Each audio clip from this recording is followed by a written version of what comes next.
Joy. I'm Summer. And I'm Ethan. And together we're converting a school bus into a tiny home on wheels.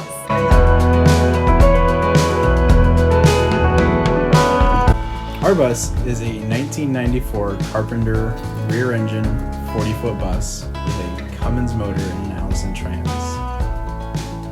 We bought it with about 270,000 miles and new tires for $4,000.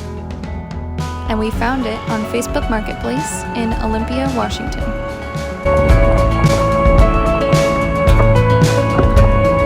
We're documenting our whole journey from demo to decor, so if you're curious about Skoolies or you're converting your own, hopefully our experiences will be helpful to you.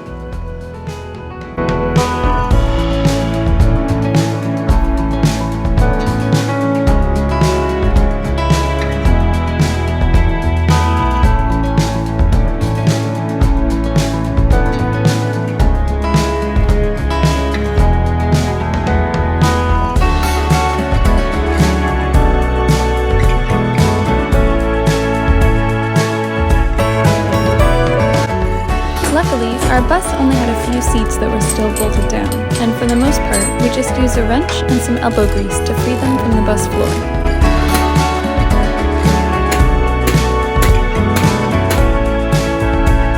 We'll include a full list of all the tools and materials that we've used so far in the description box, so feel free to download that as a reference.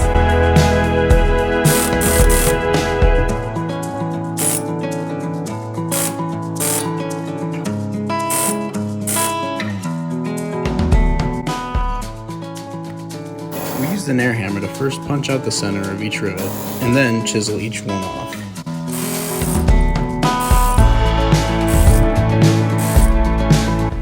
It can be kind of discouraging to watch how-to videos and to watch people just extremely quickly and efficiently knock stuff out. If you are someone who is a little bit inexperienced with power tools, or you just have a little bit less upper body strength and things that involve a lot of strength or power tools are more difficult for you, just know that you're not alone. Everyone has their own method for rivet removal, but we found the air hammer to be the easiest and most efficient way to get them off, though there really was nothing easy about that whole process.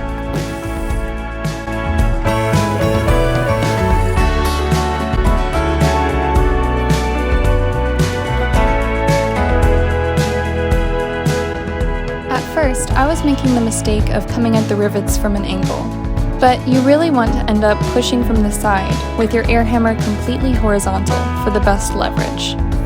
Sharpening our bit also really helped a lot.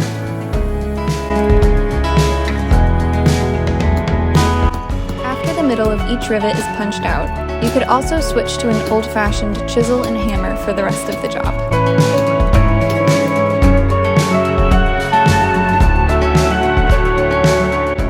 Hundreds of rivets secured our ceiling panels and all the walls in our bus, and chiseling them off ended up taking a lot longer than we expected. But when we did get rid of all the rivets, it was finally time to start the tear down process and clean out all that old insulation. Woohoo! Yay! So this one should be able to, now that the one's off.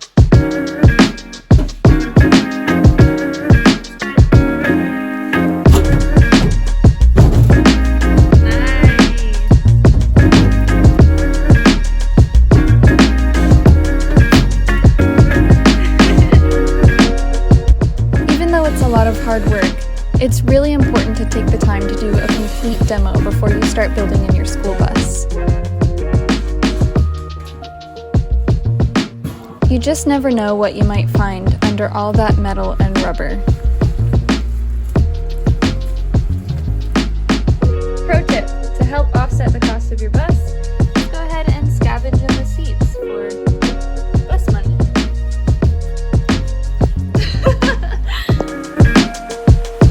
After unscrewing all the metal strips securing the flooring, we peeled off the rubber and then used a crowbar to pry up the existing wood subfloor. For examples of how to reuse these materials, subscribe to our channel and look out for DIYs around our homestead. Once the metal floor was exposed, we brushed the surface rust off and sprayed rest converter on the worst spots.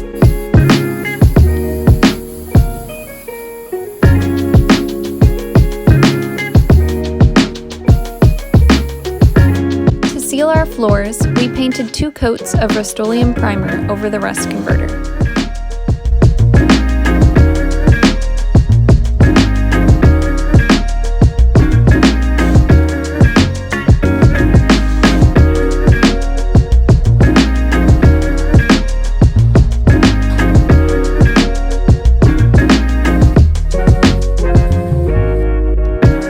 Caulking and pennies to patch all the holes made from when we ripped up the old floor and pulled out all the seat frames.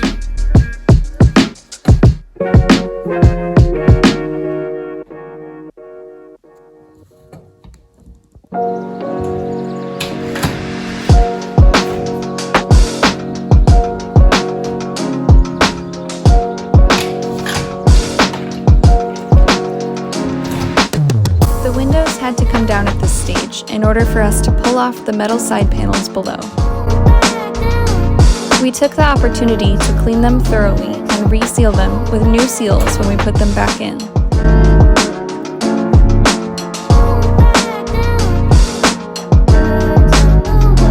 The rivets that we found were extra stubborn, so we resorted to grinding them off in order to free the panels.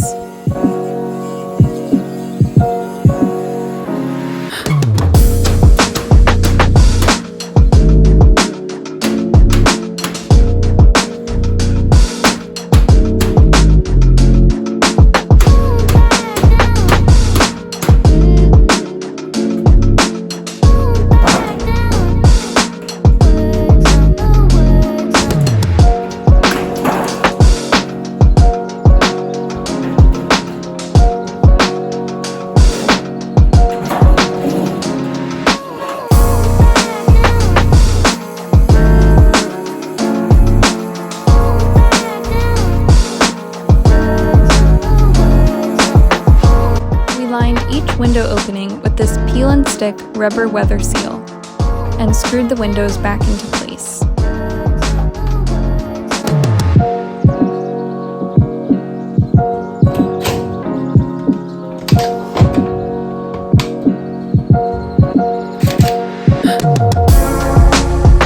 And with that, we were done with the demo phase of our build. Stay tuned for our next video where we build the base layer of our Skoolie.